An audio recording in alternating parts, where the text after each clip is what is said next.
Ma petite enfance.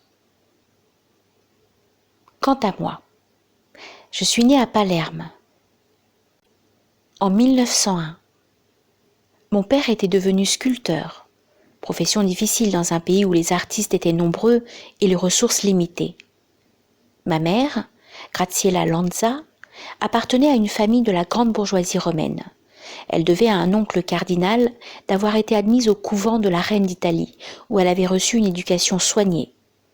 On peut comprendre que sa famille eût désapprouvé son mariage avec un artiste sans fortune. C'était mal connaître mon père.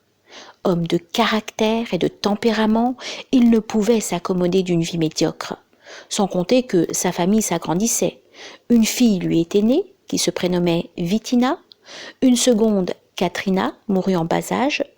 Aussi, quand je vins au monde, on me donna son prénom, au grand désespoir de mon père qui souhaitait un garçon.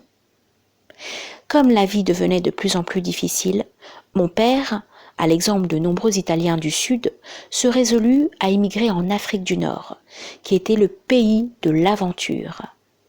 Nous allâmes donc à Tunis, où nous ne devions rester que 2 ans.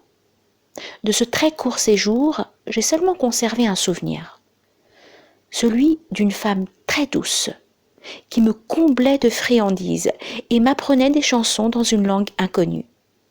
Plus tard, beaucoup plus tard, je devais apprendre par ma mère que cette femme était une voisine arabe qui, ayant perdu son nouveau-né, était devenue ma nourrice.